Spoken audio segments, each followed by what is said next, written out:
I'm trying to keep up. Don't either of you need to take any breaks?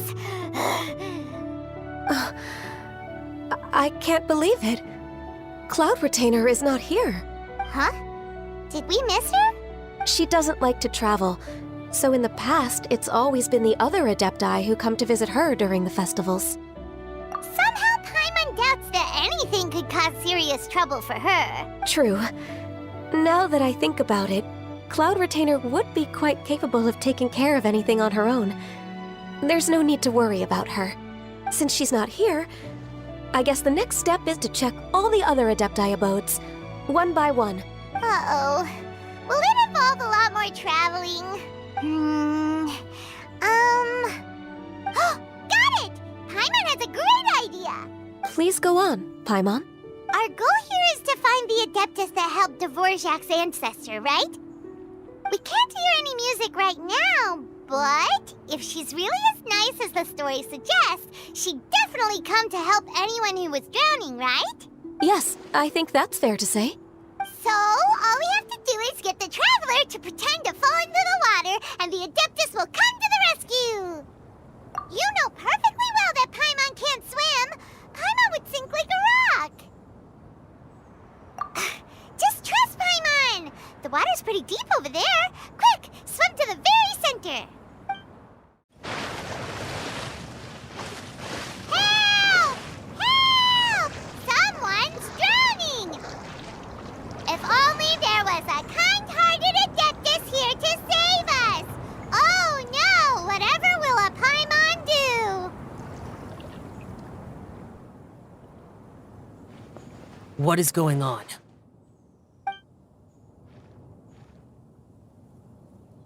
How do you feel right now? Shenhe! And the Conqueror of Demons. Why don't you say something? Please don't make Paimon explain it. Okay, fine. Paimon will explain. We're looking for an Adeptus who's good at being a lifeguard and playing music. But if the Adepti aren't gonna stay home, then how are we supposed to find them? It wasn't me. Yeah, so this Adeptus is most likely a woman. And I am not an Adeptus, as you both already know, Traveler and Paimon. Okay, so this is Paimon's fault. No way Paimon would have suggested this idea if she'd known how awkward this was gonna be. Glad you're okay. As far as I know, the one you seek is no Yaksha. And one last thing. Your actions here caused others a great deal of worry. Do not repeat them again in the future. As ever, the Conqueror of Demons comes and goes, just like the wind. Right. I didn't dare to say a word just now. How's your training going, Shenhe? Have you made any plans for Lantern Rite? We could spend it together in Liyue Harbor if you'd like. Oh, I had planned to spend the festival with Master this year. However... Oh, speaking of Cloud Retainer, when did you see her last? Earlier this morning, she set off for Mount Hulao at dawn. I noticed she was using an Adeptus art of some kind to protect a mechanism that looked like a boiler. Maybe it was a gift for Mountain Shaper. I did not inquire. So we just missed her. Please excuse me for a moment. I think I'll leave the gift in her abode. Sure. Thank you. It sounds like Ganyu and Shenhe have gotten a lot closer recently. Yes. During the summer and winter, I continued to train with Master. In the other months of the year, I have been learning to adapt to human life in Liyue Harbor. Ganyu arranged accommodations for me in the city, and also recommended several work positions for me. But when I try to blend in by referring to her as Miss Ganyu or Lady Ganyu, like the others, she says I mustn't address her like that. Sometimes I'm supposed to copy other people. Sometimes I'm not. It's a little difficult to keep track of everything. Oh, is that what it is? Noted. So, you came looking for Master today because you wanted to ask her about the Mystery Adeptus. Is that right? Yep. Oh, Speaking of that, have you ever heard any music while out training in the mountains? Music? What is that? It's, a kind of a happy or relaxing sound. Or, a nerve-wracking sound. Or even a terrifying one. Okay, I'm done. I also left her a note so that she knows where to find us. We won't miss her again. Yay! That's really helpful. Thanks! We were just talking about this thing called music, and based on Paimon's description, I do believe I hear it every day. Please follow me. Oh, really? Great, let's go!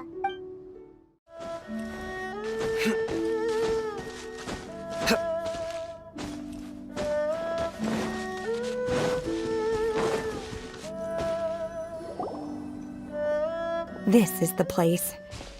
I enjoy training here to the sound of music. Oh no!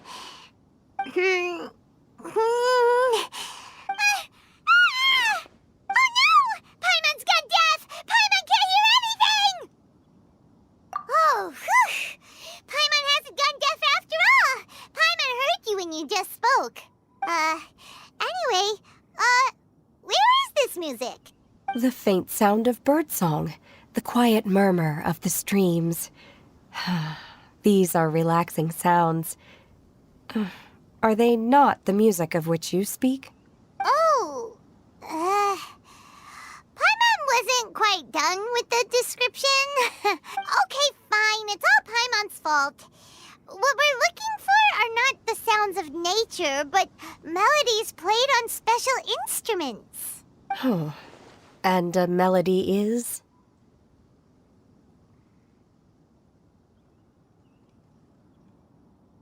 Hey, don't you patronize Paimon! Let's get one thing straight. Paimon knows plenty of nursery rhymes, but Paimon does not sing on demand without payment.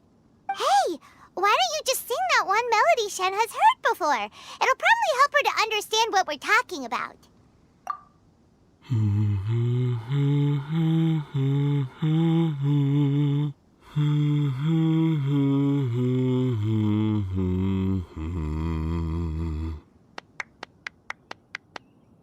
Oh, was that from the opera that Yunjin sang?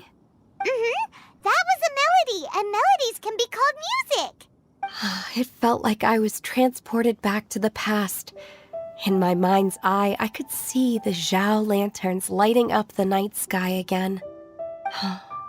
We're all there, raising our glasses and drinking to our heart's content on the Jade Chamber.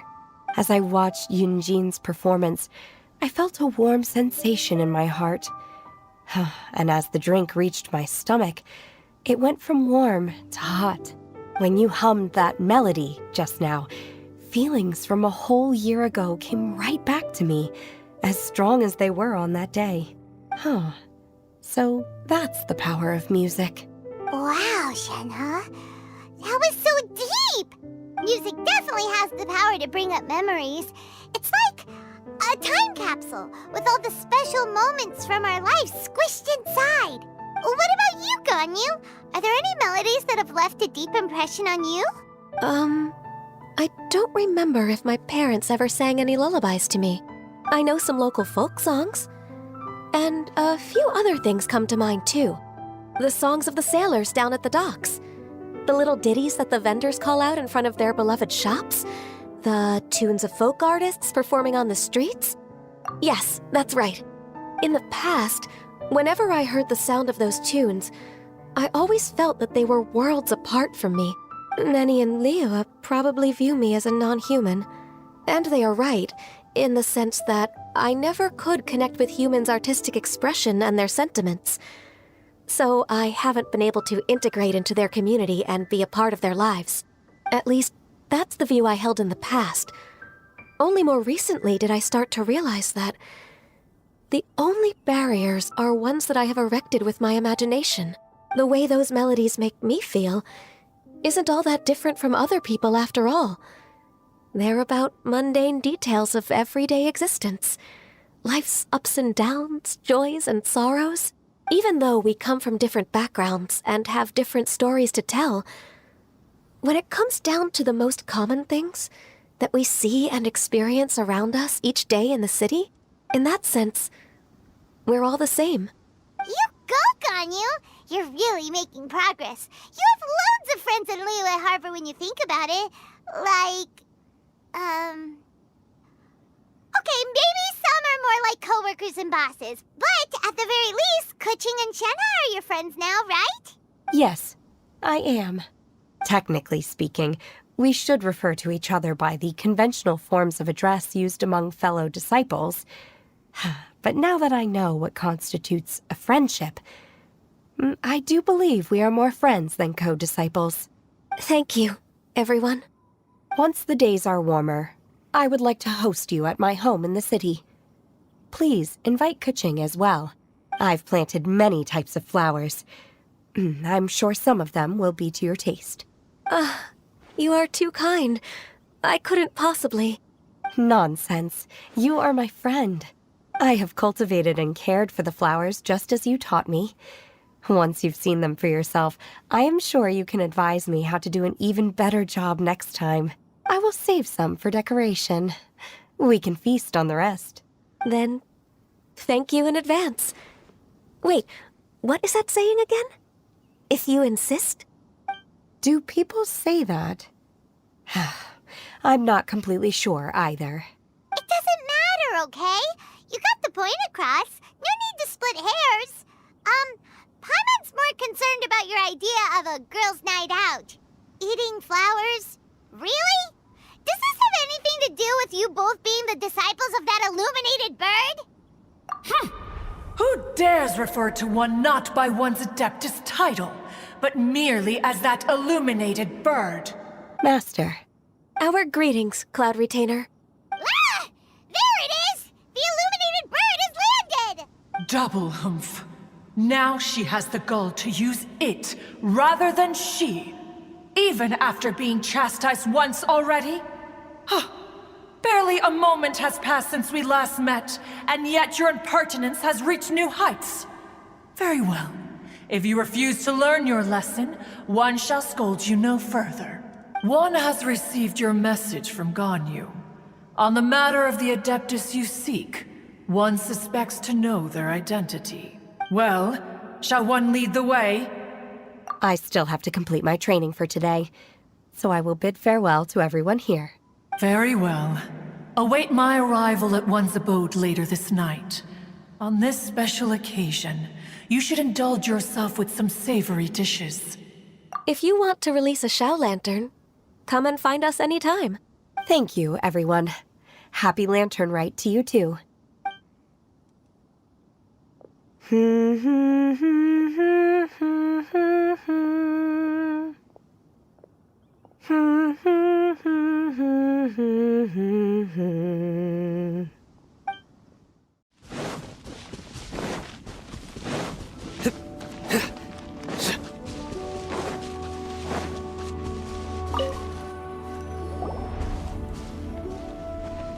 Is this Quaily Plains?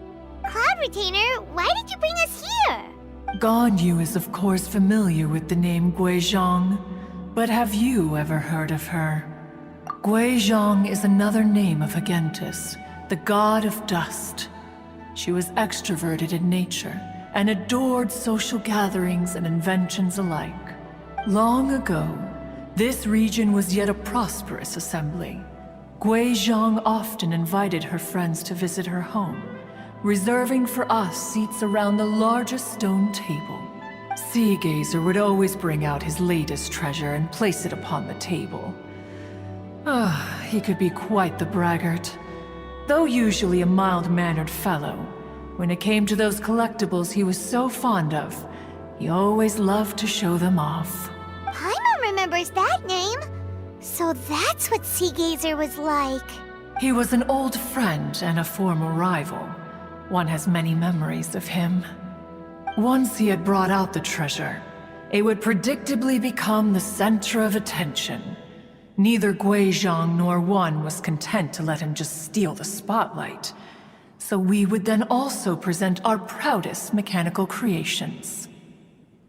As Adepti, we were each gifted in our own ways, and naturally proud of our accomplishments in our respective fields of expertise. As a result, one often quarreled with Seagazer. His treasures were not even of his own making. He just used his exploration skills to dig them out of the ground.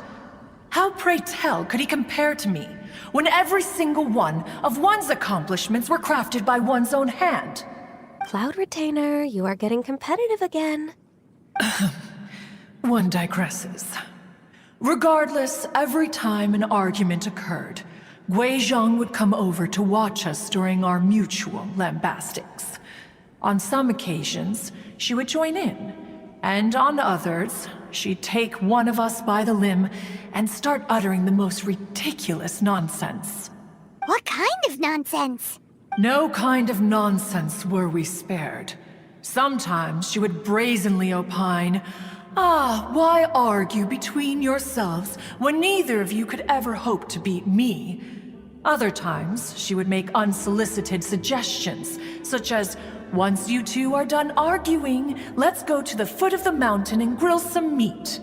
She always sought to make everyone happy, and one must say, she had quite the gift for it. No matter what nonsense she said, one never felt bothered or offended. It also helped that she never referred to one as that illuminated bird or ladybird. Come on, get over yourself! Anyway, just as our impassioned arguments would reach the apex of acrimony, Marchosius would bring his delectable dishes to the table. Who would dare snub the stove god and his wondrous creations? At the sight of him, we would all immediately drop the argument and prepare the table for a night of feasting and drinking. Back then, one was always bothered by how the cups Rex Lapis brought were always too square for one's taste. Can you see yourselves ever enjoying a drink from a square cup? Then you are most tolerant, but that is its own virtue. Even one could never find fault with Marchosius's cooking. As we ate, Guizhong would continue to find topics for conversation, filling the table with humor and laughter. Each of those old fossils had their character flaws and points of obstinacy. So why was it that whenever we dined together, we always had a marvelous time? We would drink together from a spot high in the mountains, until the moon set and the sun rose, and only then would the banquet finally come to an end. Streetwood Rambler would often remain to admire the flowers with Guizhong before returning to her own abode. The glaze lilies were far more abundant back then. Entire fields of them would appear to the eye as a veritable sea of flowers. Streetward Rambler? That would be Ping. You probably know her as Madam Ping. Oh, okay. Wait, this is a lovely story and everything, but didn't we come here to find that Adeptus from Mr. Dvorak's story? Or are you saying that it was Guizhong? Didn't she, already, Alas, long has one avoided this place for precisely that reason. The sights here are a reminder of a time long gone, and evoke much sorrow. One should have guessed that you would disrupt one's poignant moment of mourning with your incessant questioning. No matter, one will share the whole story with you now. In times gone by, one quarreled oft with Guizhong concerning mechanical principles. We each had our ideals, and neither would yield. Under the pretext of a social gathering, one invited the impartial Rex Lapis to judge the quality of our creations. But Rex Lapis declared that Guizhong's Obscuro Vulpus mechanism was superior. Though one was too proud to acknowledge it, in one's heart, one knew that Guizhong was indeed the superior talent in the mechanical arts. As for the story between Guizhong and Streetward Rambler, That begins with a certain bell. In Gui Zhang's opinion, while mechanisms were no substitute for human composers, they were yet capable of producing simple but fine melodies. But Streetward Rambler believed music to be an expression of the soul, an emotional enterprise that could never hope to be replicated by machinery. They argued endlessly, until one asked Rex Lapis to intercede. He confiscated the bell and designated it for ceremonial use. Thereafter, one would often find them convening in the mountains, discussing music, mechanics, and all the affairs of the mortal world. But these good times were not to last. War broke out between the gods, and soon engulfed the Guili Plains. Gui Zhang was overpowered by the enemy, and fell in battle. When Streetwood Rambler and I arrived at the scene at long last, all that remained among the ruins was her lifeless body. After this, at Streetwood Rambler's request, Rex Lapis granted her the cleansing bell for safekeeping. To honor our friend's memory, one made a few finishing touches to her ballistic device. Many lantern rites have passed since then. Many greetings and goodbyes. Upon what do you gaze? The Guili Plains? No. It's everything.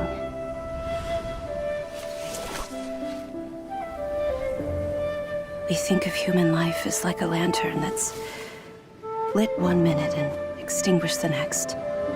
But are we Adepti so different?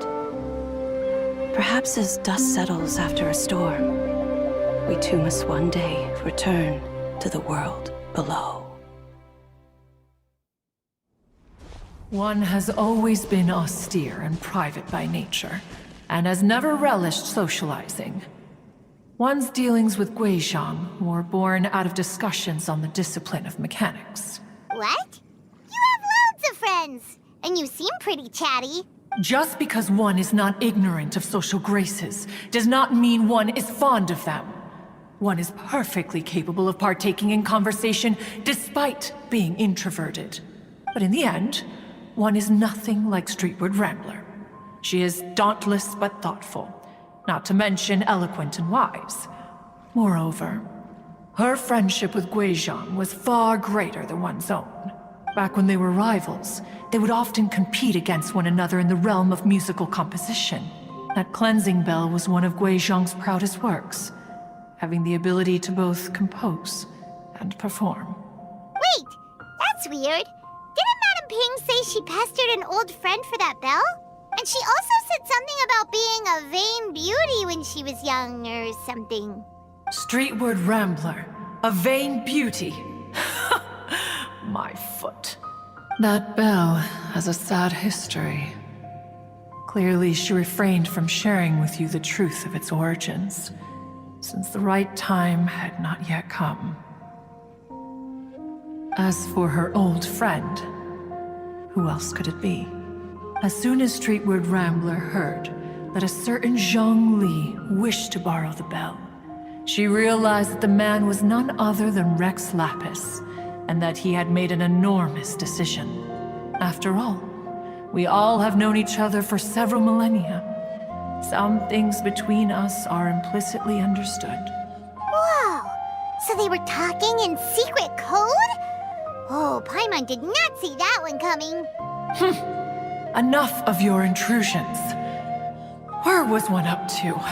Ah, yes. One remembers now. The cleansing bell is powered by a mechanical art, and can be used to great effect as an accompanying instrument. After the passing of its creator, it was used on numerous occasions during rites of parting. But Streetward Rambler did not acquire it from Rex Lapis for the purpose of producing further funerary tunes. No. Each time she rang it, it was to play the tune that Gui Zhang composed on it.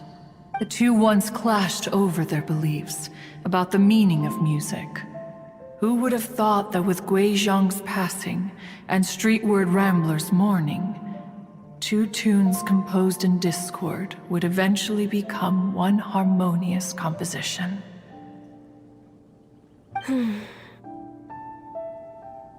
Once upon a time, Streetwood Rambler also loved gatherings, liquor, and music. But after Guizhong passed, she preferred her own company. She could often be found sitting alone at a mountain summit, contemplating and reminiscing with her zither. The music would go from mournful to soothing to impassioned. Many years passed before she finally composed a melody to her satisfaction. In celebration, she played the tune to the clouds. Regrettably, one has only ever heard her play that tune once. Which brings one back to the matter you've been investigating. Perhaps it was during that performance that the ancestor of your Fontaine friend fell into the water and was saved by Streetwood Rambler. But if she was so happy with the melody, why would she only play it once? One was also greatly perplexed by this. After suppressing one's curiosity for a long while, one finally approached her and asked why she would retire the tune after having spent so long on it. In response, she said, "Though the strings that played that melody survive, the one who inspired it is gone. Tell me, Cloud Retainer, when the one attuned to my soul is no longer here, who else could hope to understand this tune?" Aw, poor Madame Ping. I just remember being taken care of by you when I was young. Once the Archon War came to an end, I stayed behind in Liyue Harbor to honor my contract. Although I met Guizhong a few times, I never knew anything of this particular story. Guizhong was quite the visionary, but tragically passed before her time.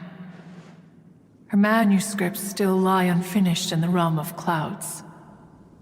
Blank pages give one cause for contemplation on what might have been. Had you not decided to search for that mystery Adeptus, perhaps these stories, too, would have been lost to the sands of time.